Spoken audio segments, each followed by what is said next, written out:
Buenas tardes a todos. Muchas gracias por participar de nuestro workshop. Gracias a la organización por el espacio que nos otorgan. En esta oportunidad, desde Microlab, venimos a presentar la charla sobre hemocultivos del doctor Mario Vilaró. Agradecemos mucho la presencia del doctor, quien siempre está dispuesto a compartir el conocimiento con nosotros. Y nosotros estamos encantados de escucharlo. Para los que no lo conocen, el doctor Vilaró es jefe del Laboratorio de Microbiología del Hospital Privado Universitario de Córdoba, es instructor docente de la especialidad de Bacteriología Clínica en la Facultad de Ciencias Químicas en la Universidad Nacional de Córdoba. Además, es profesor adjunto de Microbiología en el Instituto Universitario de Ciencias Biomédicas de Córdoba. Dicho esto, le doy paso al disertante para que comience con la presentación. Voy a estar atento a las consultas que serán realizadas al final de la conferencia. Bueno, muchas gracias por la presentación, Mateo. Un gran saludo al pueblo uruguayo, que ustedes saben que acá en Córdoba estamos un poquito complicados con esto de la pandemia. Les quiero hacer llegar un saludo.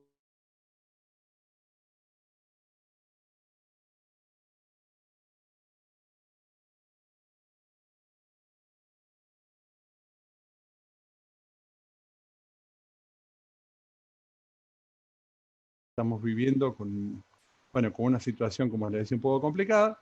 Yo les quiero expresar mi reconocimiento al pueblo uruguayo por el civismo que tienen y la cultura que tienen, y que constantemente nos están mostrando cosas que por ahí a nosotros no nos salen tan bien.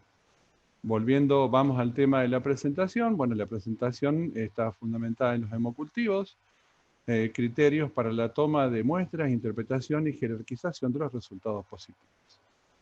De acuerdo a datos de la literatura, se producen alrededor de 19 millones de casos de sepsis por año a nivel mundial.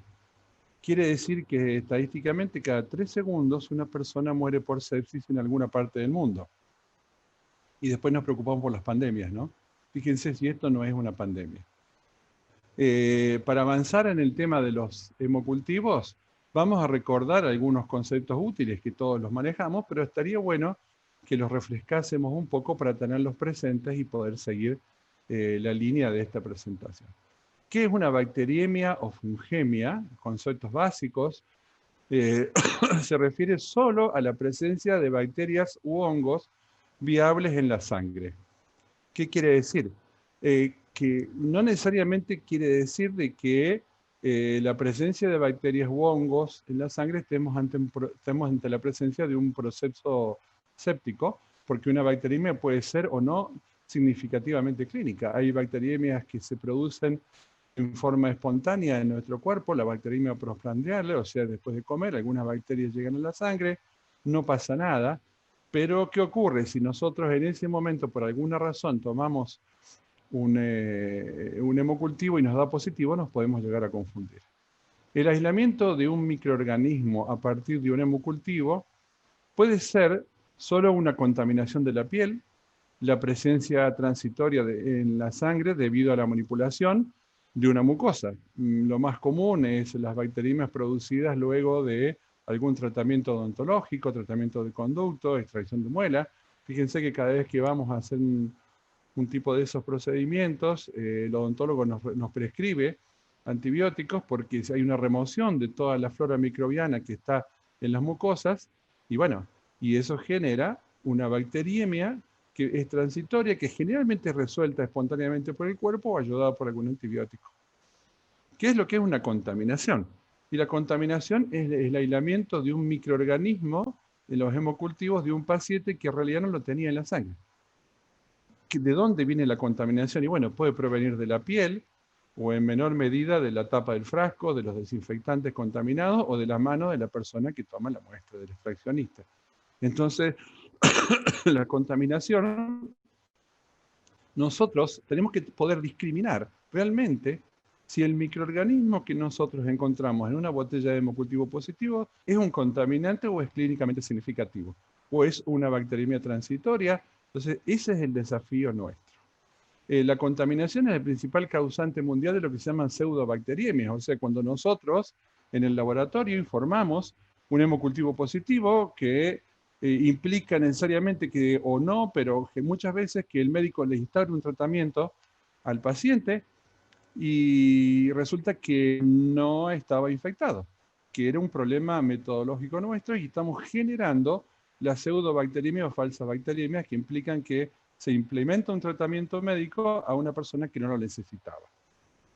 En ocasiones resulta muy difícil saber si la contaminación, si es transitoria, si es una bacteriemia, no lo podemos, a veces es muy difícil. Entonces, la clave está en mejorar la técnica de extracción para evitar la contaminación y poder discriminar si realmente la bacteria que nosotros encontramos tiene un valor significativo para el paciente y obviamente para el médico. ¿Qué es una muestra de hemocultivo? Una muestra, en cuanto a las definiciones clásicas que manejamos, se refiere a una punción venosa o arterial, o sea, cuando pulsamos, independientemente del número de frascos que se llenen con la misma. ¿Qué quiere decir? Una muestra equivale a una punción, a un pinchazo al paciente, y toda la sangre que saquemos de ese pinchazo corresponde a la misma muestra, independientemente de la cantidad de botellas que llenemos. El número de frascos, que es un set de hemocultivos, es el número de frascos que se inoculan con una muestra, o sea, con una punción. Acorde a las diversas publicaciones y guías de los hemocultivos, deberían tomarse 20 o 30 mililitros por muestra, por punción, o sea, la muestra. Eso quiere decir, en un frasco entran 10 mililitros, quiere decir que tenemos que llenar 2 o 3 botellas y que todo eso es un set de hemocultivos que corresponde a una sola muestra. Y una serie de hemocultivos es un conjunto de frascos que se inoculan con más de una punción. Esto es muy importante porque nos genera mucha confusión. O sea, una serie es un conjunto de sets. Un retrocultivo es el cultivo de sangre obtenido a través de un catéter para ver si hay una contaminación del lumen del catéter. ¿Cuál es el problema que tenemos nosotros? Para aplicar los criterios de jerarquización que vamos a ver a lo largo de esta charla, cómo jerarquizamos un hemocultivo positivo, cómo le damos una entidad a ese aislamiento y decimos, bueno, esto es significativo, no lo es. Uno de los factores determinantes es el número de muestras positivas y su relación con el número de muestras tomadas. Entonces es común que nosotros en el laboratorio tomemos una decisión de acuerdo a, por ejemplo, solemos decir, bueno, son 2 de 3, 1 de 3, en realidad un positivo sobre 3, pero siempre tenemos un problema de que no sabemos bien a qué nos estamos refiriendo. Cuando decimos 2 de 3, ¿son muestras, set, son frascos? Existe una tendencia natural y consuetudinaria, o sea, generada por la costumbre histórica de asociar la palabra frasco con la palabra muestra. Pero acabamos de ver que un frasco, que 3 frascos pueden ser 3 muestras o pueden ser la misma muestra dividida en 3 frascos. Y ese es el problema que se nos plantea. Entonces, esa es la duda. Y no se trata de llegar a una especie de torre de Babel en la cual no nos ponemos de acuerdo, porque nosotros tenemos que jerarquizar en función al número de muestras y no al número de frascos. Esto viene históricamente de cuanto antes se tomaba una muestra por frasco, pero ahora las cosas han cambiado y en algunos lugares se utilizan, se siembran, como vamos a ver ahora, con la misma punción, diferentes tipos de frasco y de cantidad. El microbiólogo va a realizar una interpretación de los resultados obtenidos basándose en eso. Y esa decisión obviamente va a tener una repercusión directa sobre el paciente. ¿Qué variables influyen en el rendimiento del hemocultivo? Primero, el momento de la toma. ¿Cuándo lo tomamos? Desde que yo hace 30 años que estoy, es una verdad que ha cambiado tantas veces que ya uno no sabe bien qué es. Porque desde que yo empecé, por eso les digo, hace casi 30 años, había que tomar antes del pico de fiebre, después del pico de la fiebre. Iban cambiando permanentemente, pero la verdad es que no se han encontrado diferencias significativas en la positividad de los hemocultivos obtenidos a partir de diferentes tiempos en relación al pico febril. Antes había que tomarlo durante el pico febril, o sea, cuando un paciente estaba, llamaban y salíamos corriendo a tomarle la muestra, a veces no llegábamos. Después se decía que había que tomarlo después se decía que había que tomarlo antes, pero no se sabía cuánto iba a volver el pico febril. Era bastante caótico. Lo importante es que se tomen las muestras preferentemente antes de iniciar el tratamiento antimicrobiano y lo más pronto posible. en enfermos que están estables, si están inestables, se pueden tomar de diferentes vasos sanguíneos en el mismo momento, separados solo de algunos minutos. Entonces yo subo a la habitación del paciente y le saco la muestra de diferentes venas prácticamente en el mismo tiempo o con diferencia de unos minutos. ¿Y por qué? Porque sabemos que los pacientes están complicados. Si el paciente ya está con antibióticos y a pesar de que los frascos de hemocultivos automatizados ya vienen con resinas que absorben los antibióticos, siempre lo adecuado es tratar de tomar la muestra en el valle, o sea, minutos antes de la siguiente dosis para poder lograr tener la menor concentración sérica de antibióticos y que interfiera lo menos posible con el desarrollo de las muestras. En pacientes estables, aquellos que más o menos los podemos manejar, y de acuerdo al juicio clínico, el médico nos va a decir, porque ellos son los que están viendo el paciente, y se podían realizar cada muestra con un intervalo de 1 hora entre cada una de ellas. Esto también es útil para documentar por qué este espacio entre tiempo y entre una muestra y otra, y nos ayuda para documentar la bacteriemia continua o persistente o cuando hay una endocarditis, en la cual sabemos que la presencia de bacterias en sangre no siempre es constante, entonces hay picos en los cuales hay más concentración, y recordemos que siempre en hemocultivo es una pesquisa, estamos buscando las bacterias que pueden estar en la sangre. Otro de los problemas es la antisepsia de la piel, o sea, la desinfección del tapón del frasco de hemocultivo. La principal causa de las pseudobacteriemias es la incorrecta antisepsia de la piel. Y eso es muy importante porque el extraccionista tiene que entender y tiene que comprender que no es lo mismo sacar sangre para hacer una glucemia, electrolitos, gases, que sacar sangre para un hemocultivo. La técnica de extracción debe ser realizada con una correcta antisepsia. Cuando pensemos de esta forma, cuando un extraccionista, una persona que va a sacar sangre, va a sacar sangre para un parámetro químico, ¿no es cierto?, del laboratorio clínico, hematológico, y bueno, la persona está protegiendo al paciente a través de la antisepsia que hace para que el paciente no se infecte con la punción. En este caso es al revés. Tenemos que proteger al paciente y a la muestra. Si la muestra se nos contamina, estamos complicados porque estamos identificando, haciendo un antigrama y hasta informando un microorganismo que no es real, que no está presente ahí. ¿Es necesario hacer el cambio de agujas entre la extracción de sangre y la inoculación? Bueno, es una de las cosas que por ahí se sugería. Pero bueno, en realidad no está recomendado porque todos sabemos que la manipulación de agujas siempre es un riesgo para accidentes del operador. Entonces, no se recomienda, o sea, sacar sangre con una aguja, cambiar la aguja y poner una aguja nueva para pinchar la botella de hemocultivo.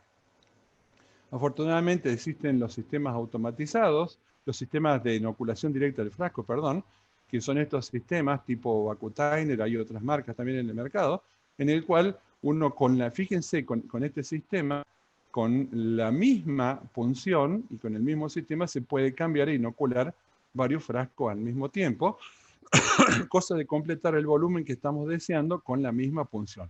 O sea, vuelvo a decir, la muestra repartida en varios frasquitos para aumentar la sensibilidad de detección de la técnica.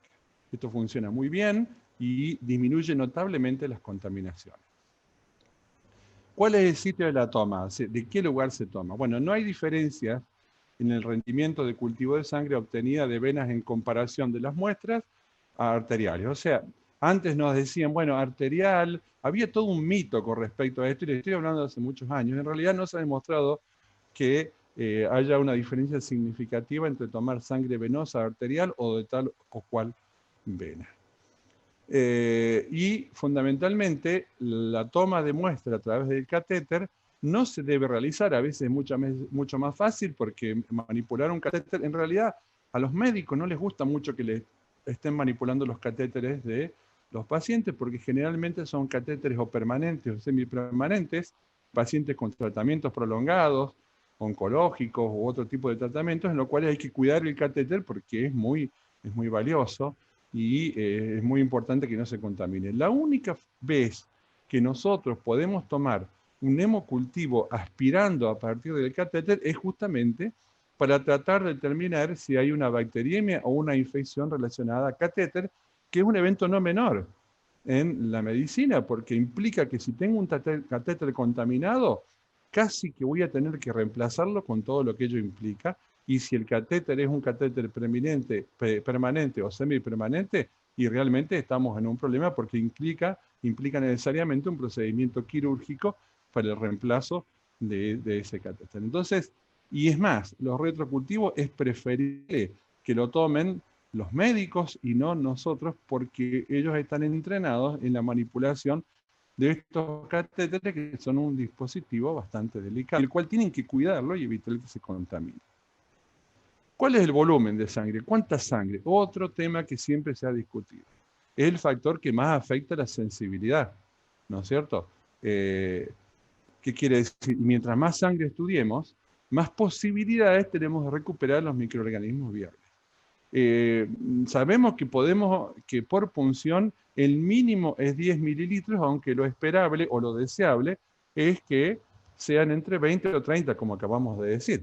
Pero bueno, como los frascos de hemocultivos aceptan una dilución que es de 1,5 o 1,10, quiere decir que solamente podemos poner 10 mililitros por frasco, como mucho, y ya estamos poniendo mucho, generalmente 7, 8 mililitros en un adulto, lo que implica que si queremos estudiar 20 o 30 mililitros en la misma punción, lo debemos repartir en 2 o 3 frascos por muestra, y volvemos al concepto básico de lo que es una muestra, lo que es un set de muestras y lo que es una serie, que lo acabamos de repasar. Entonces esto es muy importante, porque el volumen ha sido demostrado a través de trabajos, ¿no es cierto?, que mientras más se aumenta el volumen, llegando casi a 60 mililitros por una punción, se llega al 100% de recuperación.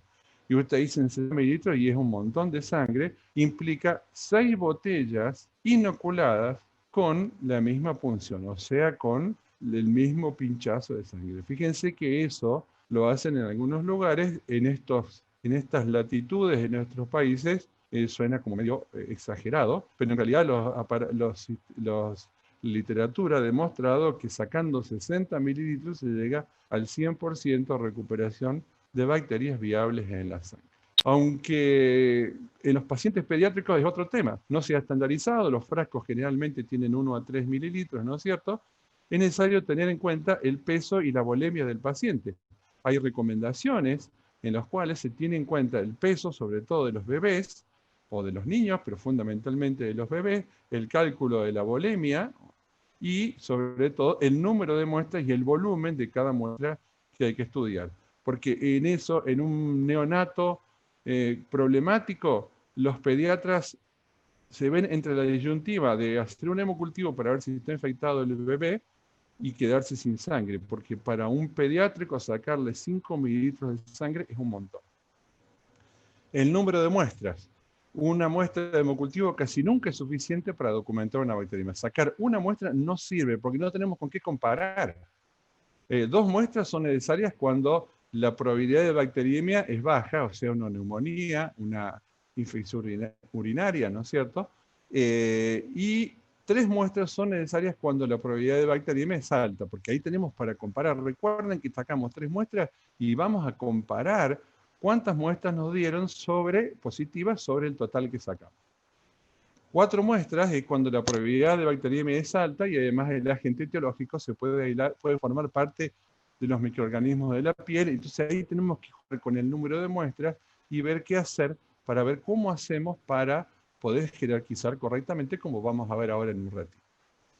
¿Cuándo se debe repetir un hemocultivo? Que es la otra cosa. Y bueno, los hemocultivos solamente se pueden repetir luego de que a las 24 o 48 horas preferentemente de la incubación no haya positivos y el paciente siga con síntomas. Quiere decir que no pudimos recuperar en esa pesquisa, en la primera muestra, esa muestra. Cuando se aísla un microorganismo de la piel, se requiere la confirmación para ver si se trata de una contaminación o de una endocarditis que pudiese estar afectando al paciente. Entonces, si el paciente conviene corroborar metodológicamente eso. ¿Está recomendado usar siempre un frasco para la muestra anaerobia? El tema de los anaerobios es otra historia que siempre se ha cuestionado. ¿Usamos el anaeróbico o no lo usamos? ¿De qué nos estamos perdiendo si no lo usamos? Bueno, este es un trabajo que salió publicado en Francia, ¿no es cierto?, en el cual yo simplemente les voy a leer las conclusiones. Dicen el 13,5% tuvo una botella anaeróbica positiva en ausencia de botella aeróbica y 2/3 de esos crecieron un anaerobio no obligado. ¿Qué quiere decir? Que muchos aeróbicos crecen, o anaeróbicos facultativos, crecen mejor en el frasco de anaeróbicos que en el frasco de aeróbicos. Para el 65,4% de los monocultivos positivos monomicrobianos, en los que se desarrollaron enterobacterias, la botella anaeróbica los detectó más rápido. Crecieron más rápido en la botella anaeróbica que en la aeróbica. Lo cual, si sabemos que en una bacteriemia el tiempo cuenta y es muy importante, estamos en una situación de ventaja si usamos la botella anaeróbica. Staphylococcus aureus crece más rápido en la botella anaeróbica que en la aeróbica, y en la conclusión del trabajo dice: estos datos sugieren que en nuestra institución el uso de la botella anaeróbica sigue siendo relevante. O sea, no la han dejado de lado. En otro trabajo fresquito, es de ahora del 2020, creo que salió en marzo del 2020, antes de la pandemia, hicieron un trabajo comparativo a ver si les servía o no la botella anaeróbica. Leo brevemente las conclusiones, un trabajo muy lindo, muy prolijito, ¿no es cierto? Las conclusiones, el resumen de las conclusiones dicen que los frascos anaeróbicos contribuyeron al diagnóstico de un número significativo de episodios de bacteriemias. Las bacteriemias aisladas eran en su mayoría contaminantes y patógenos anaeróbicos no obligados. ¿Qué quiere decir? Quiere decir que crecieron los aeróbicos y anaeróbicos facultativos más rápido que en la botella de los aeróbicos. Se notificaron bacteriemias raras debido a anaerobios obligados. El porcentaje fue muy bajo y estaba asociado a pacientes con trastornos gastrointestinales o neutropenia febril. El tema es, ¿qué hacemos? Porque por un lado creemos o pensamos que gastar la botella anaeróbica es un gasto inútil, y por otra parte la bibliografía nos dice que está bueno hacerlo, aunque no encontremos muchos anaerobios. En realidad, ¿cuál es la cosa? Y bueno, y tenemos que poner siempre lo que hacemos en el laboratorio de microbiología cuando tenemos que gastar un poco de plata, ver cuál es el costo-beneficio. Yo les voy a contar más o menos cuál es nuestro protocolo acá en el hospital y que lo vamos ajustando de acuerdo a las características del paciente. De rutina, en un paciente que no tiene algún tipo de inmunocompromiso o enfermedad de base, tomamos 2 muestras aeróbicas y una anaeróbica. Una pregunta: ¿se ve el mouse que yo muevo acá o no se ve? ¿Se ve? Gracias, Mateo. Bueno, porque no sé si estoy haciendo las cosas bien o no. Wow. O sea, de rutina, en un paciente que viene con un proceso de bacteriemia que no tiene factores predisponentes, sacamos 2 muestras aeróbicas y una anaeróbica, en el convencimiento de que la mayoría de los anaeróbicos positivos que tengamos van a ser probablemente aeróbicos, que han crecido anaeróbicos facultativos, o sea, enterobacterias y estafilococos, pero que nos ayuda a recuperarlo más rápido. En pacientes inmunocomprometidos, tomamos 2 muestras aeróbicas, una anaeróbica y un micolític. ¿Por qué? Y porque el micolític nos permite crecer el desarrollo de la mayoría de los hongos causantes, y también, excepcionalmente, el micolític nos permite el desarrollo de alguna ocasional tuberculosis que podamos tener. Recordemos que son inmunocomprometidos y cualquier microorganismo puede ser causante de la enfermedad. En bacteriemia y fungemia asociada a catéter, una muestra aeróbica, una de micolític sangre, y una muestra aeróbica y una de micolític de retrocultivo para establecer la bacteriemia asociada a catéter. O sea, ese es nuestro protocolo de trabajo para trabajar y para tratar de economizar o de manejar el recurso con un gasto prudente. ¿Cuáles son los métodos automatizados? Bueno, los métodos automatizados disponibles, nosotros usamos Bactec de Becton Dickinson desde el año 1997, y la ventaja es que, bueno, nadie puede cuestionar la ventaja de los métodos automatizados, porque las botellas son leídas automáticamente cada 10 minutos, la agitan permanentemente para reproducir la circulación sanguínea. Los microorganismos en agitación crecen más rápido, tienen las resinas que permiten la absorción de los antibióticos disueltos en el suero del paciente y aumenta la sensibilidad de detección. Obviamente todos estos factores coadyuvantes aumentan la sensibilidad de detección. Bueno, estos son los aparatitos de BD que usamos nosotros. ¿Cuál es el principio de funcionamiento? Es muy simple. La botella, ¿no es cierto?, de hemocultivo tiene una membrana semipermeable por la cual difunde el dióxido de carbono hacia una sustancia que cambia su estructura molecular cuando aumenta la concentración de dióxido de carbono. O sea que cuando la bacteria crece, consume el oxígeno del ambiente, de la botellita, pero produce dióxido de carbono. Ese dióxido de carbono difunde, cambia la estructura de esta sustancia, de modo tal que cuando es iluminada por una luz fluorescente, establece un valor de fluorescencia. Por consecuencia, a mayor concentración de dióxido de carbono, mayor lectura de fluorescencia, y esto es una curva típica de fluorescencia, ¿no es cierto?, en el cual, fíjense que acá dice fluorescencia, que está estrechamente relacionada con la concentración de dióxido de carbono. De modo tal que nos permite testear las botellas del aparato que tengamos cada 10 minutos y nos va alargando permanentemente positivo.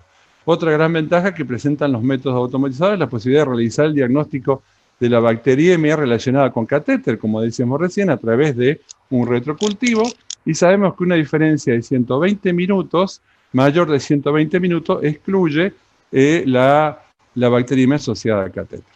Y fundamentalmente el tiempo, este es un trabajo realizado en esta revista, en la cual nos permite que en los sistemas automatizados podemos casi con certeza asegurar que a las 48, todo lo que crece hasta las 48 horas es objetivo de una bacteriemia verdadera. Todo lo que crece después nos puede proporcionar la idea de una menor carga bacteriana, por consecuencia, una posible contaminación. Y los que usamos esto sabemos que las 48 primeras horas son cruciales y para poder detectar una verdadera bacteriemia. Los tipos de frasco de hemocultivo, les vuelvo a decir, el Bactec que usamos nosotros, los que están disponibles, por lo menos acá en Argentina, son los PLAS. Todos los que son PLAS tienen resinas, ¿no es cierto?, son aeróbicos, anaeróbicos, ¿no es cierto?, parapediátricos, y el Mycoliti, que a nosotros nos ha dado muy buenos resultados en el aislamiento de hongos en pacientes inmunocomprometidos y de tuberculosis, sobre todo atípicas en aquellos pacientes también con riesgo. ¿Qué son los criterios de jerarquización? Hasta ahora todo bien, ya sabemos cómo tenemos que hacer, cuál sería la prudencia para manejar las muestras, qué muestras tenemos que tomar. Y bueno, los criterios de jerarquización es darle una jerarquía a lo que nosotros encontramos. Tenemos un hemocultivo positivo y tenemos que saber si esto es significativo, o sea, tiene importancia o no tiene importancia. Nosotros tenemos una botella en la cual nos creció un microorganismo. Nosotros tenemos que saber si realmente esto que vamos a informar tiene importancia clínica y utilidad para el médico, o no tiene importancia clínica y que puede ser una contaminación o una bacteriemia transitoria, que por ahí es lo más difícil de poder discriminar.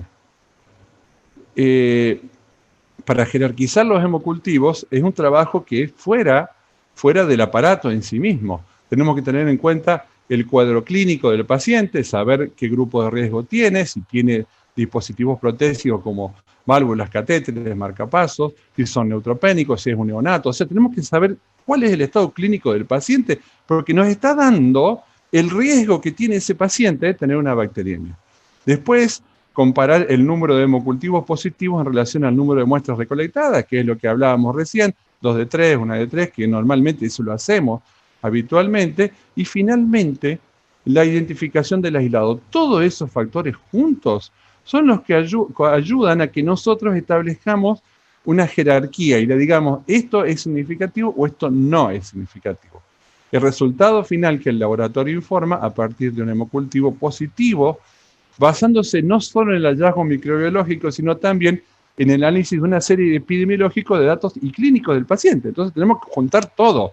No podemos informar positivo todo lo que nos crece en la botella. ¿Qué quiere decir? No todo es la identificación y el antigrama. Lo más importante es saber a qué le vamos a hacer la identificación y el antigrama. O sea, qué cosa vamos a jerarquizar al cual nosotros, desde nuestra experiencia y nuestro conocimiento del laboratorio, le vamos a otorgar la jerarquía de que es válido y que es significativo.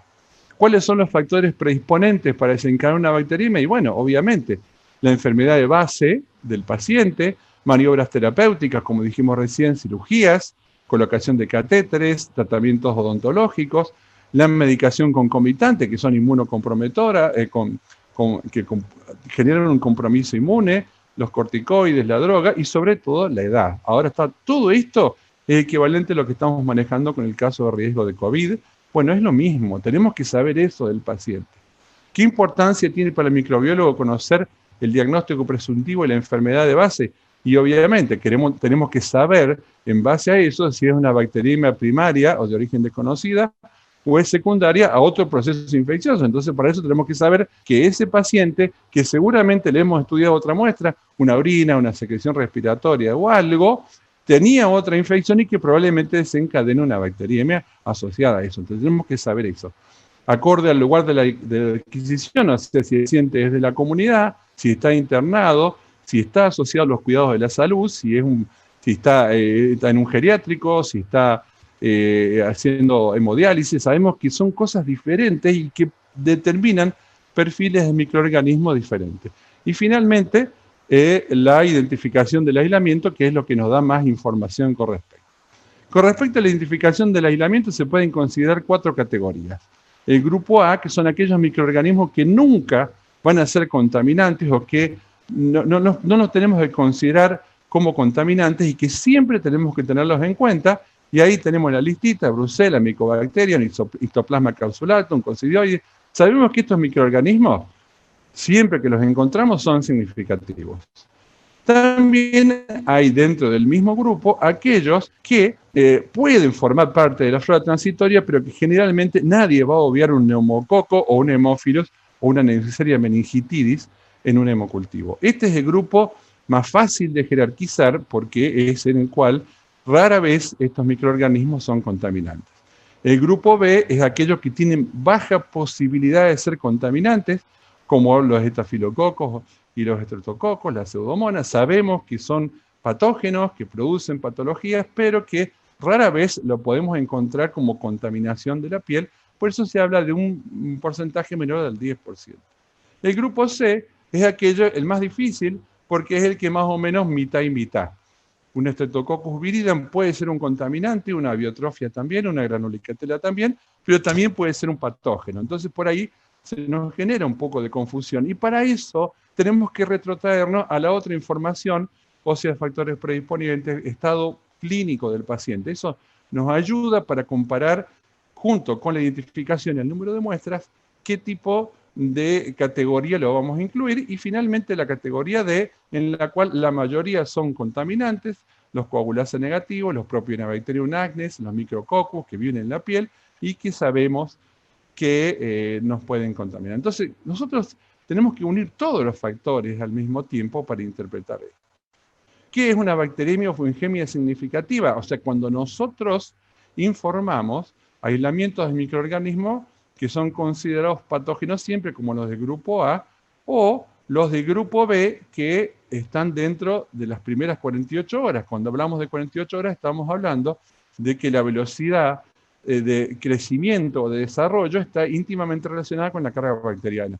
Cuando tenemos un contaminante, generalmente la carga microbiana es baja, o bacteriana es baja, entonces van a crecer después de las 48 horas. Esto es muy importante porque también tenemos que tener en cuenta el tiempo. Se dan cuenta que se van sumando muchos valores, al mismo tiempo muchos parámetros que tenemos que monitorear.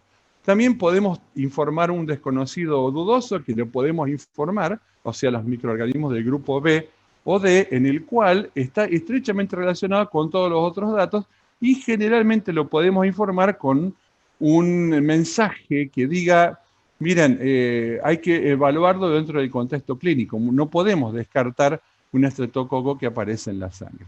y aquellos que son contaminantes son aquellos que pertenecen al grupo D y que si no hay una asociación clínica importante, los podemos considerar como contaminantes e informarlos como contaminantes o directamente descartarlos en el laboratorio e informarlos. Como ven, es todo un juego de trabajo de monitorear permanentemente todos los parámetros. Ahora yo les voy a mostrar un tutorial. Esto todos tenemos experiencia. Este es un tutorial para la jerarquización de hemocultivos que hemos desarrollado. Esto es un grupo de microbiólogos que trabajamos en el desarrollo de este tutorial. Esta es el doctor Rolando Zuluaga, Claudio Aviega y bueno, el que les habla, que hemos desarrollado una página web que está acá abajo, en el cual se puede descargar de forma gratuita el tutorial para irse guiando con respecto a la forma de la jerarquización. Ahora les voy a mostrar más o menos cómo funciona. No tenemos tiempo de hacerlo online porque, bueno, estamos con poquito tiempo.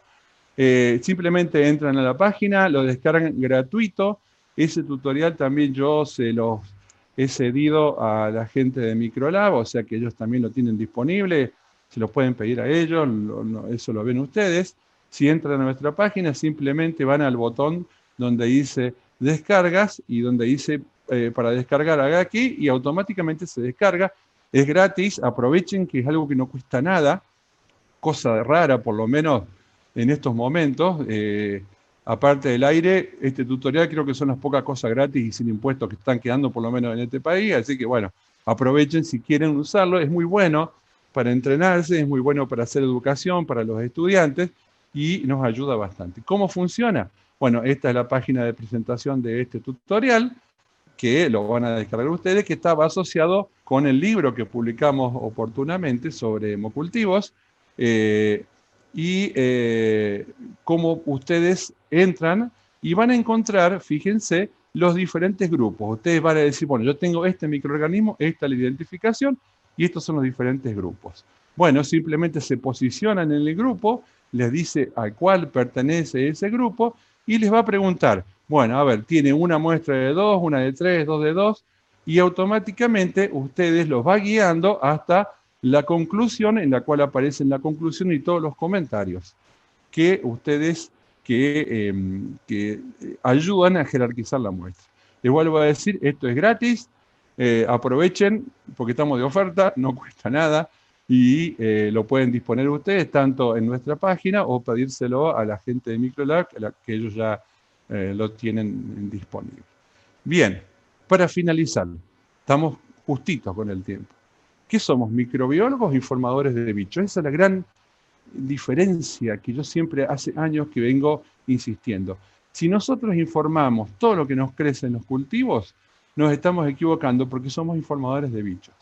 Es muy importante que nosotros como microbiólogos aprovechemos de todo el potencial que tenemos para poder interpretar correctamente los hemocultivos y darle la información que el médico necesita, porque el médico no es microbiólogo y va a hacer algo en consecuencia con lo que nosotros le digamos. Entonces la clave está en que nosotros, en el manejo de los hemocultivos positivos y de todas las otras muestras también, tengamos la conciencia, tenemos que considerar muchos más factores más allá de lo que nos crece en la placa y de los antibióticos que han desarrollado.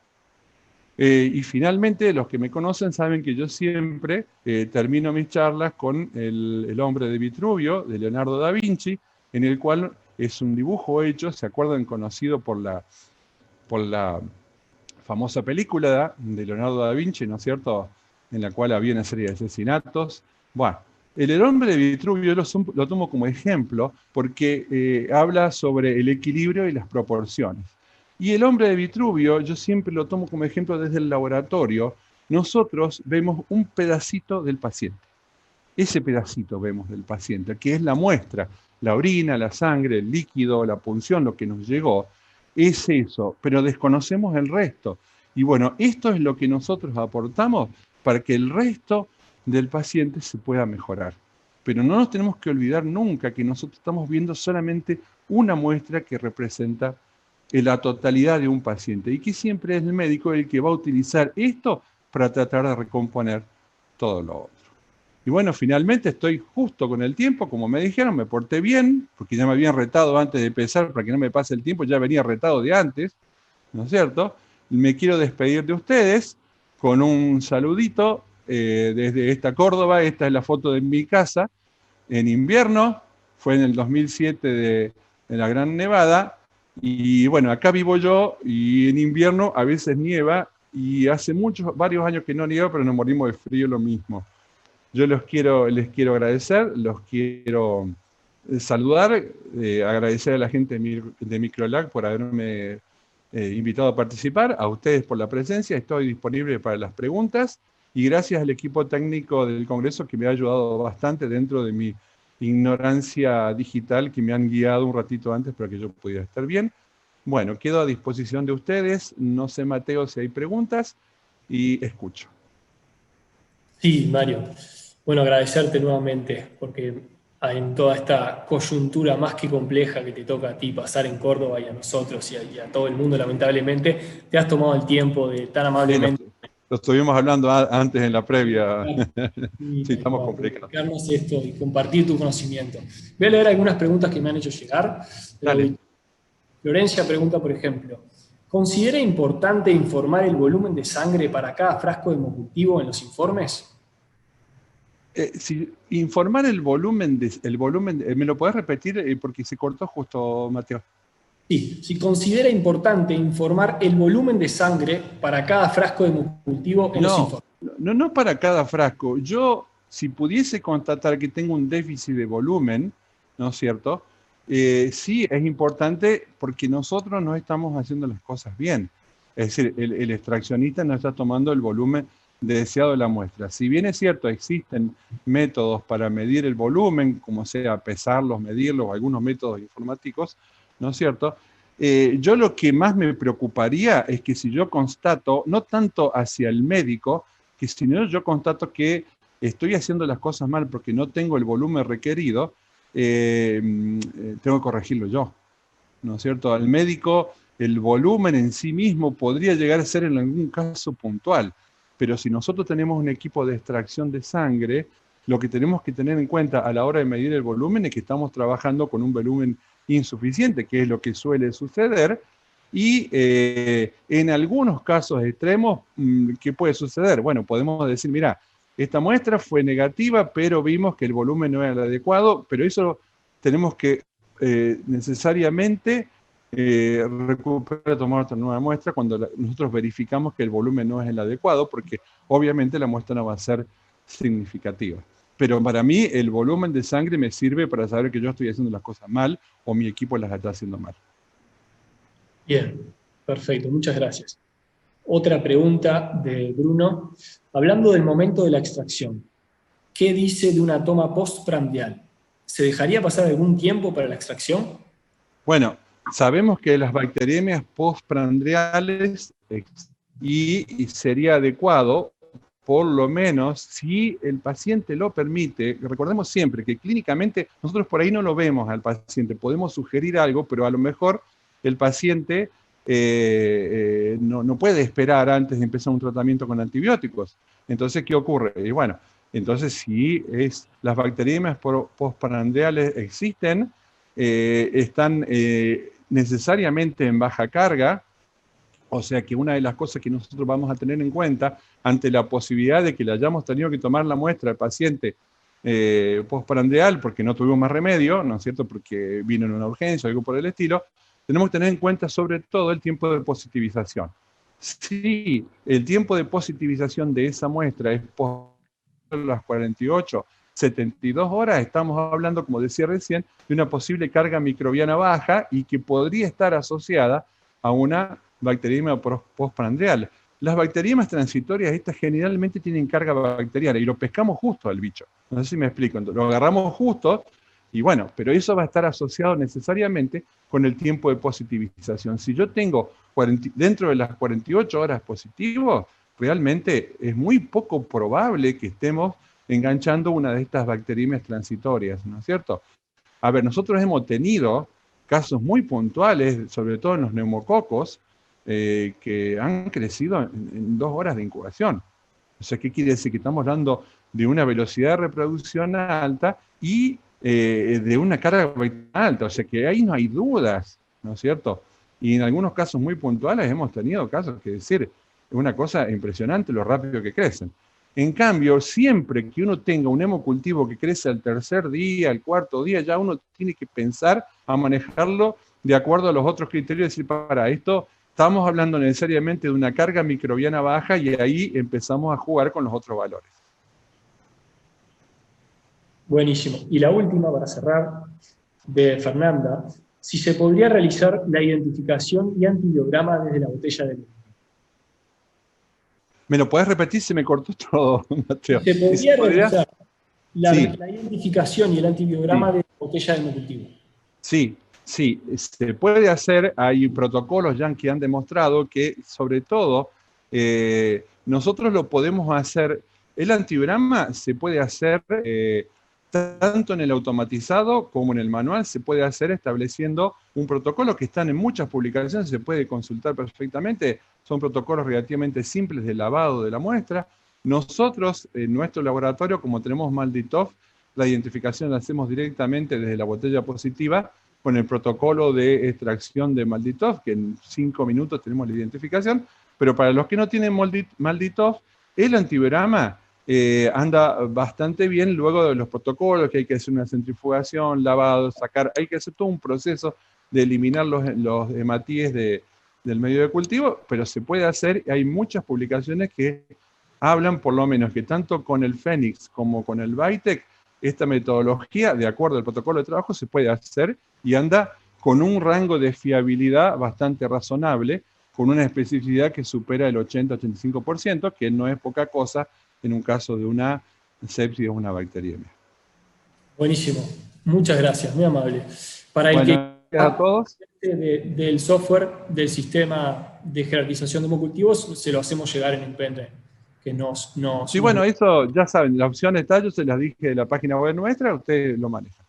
Bueno, gente, estimados y queridos uruguayos, un saludo grande, gracias por la presencia de nuevo. Espero que y sean conscientes, cuando por ahí tengan ganas de aflojar un poco, sean conscientes que siempre hay un lugar donde se está mucho peor y que ustedes son un paraíso para nosotros. Entonces, por favor, no aflojen las medidas que están teniendo, no bajen los brazos, porque esto se dispara en un abrir y cerrar de ojos, como estamos pasando en Córdoba. Yo le decía recién a Mateo en una charla, estamos teniendo 2.000 casos positivos por día y entre 30 y 35 muertos por día en Córdoba, que es una ciudad muy parecida a Montevideo. Así que bueno, les mando un cariño grande, mi respeto nuevamente a los uruguayos y mi agradecimiento por la presencia. Un saludo. Muchas gracias.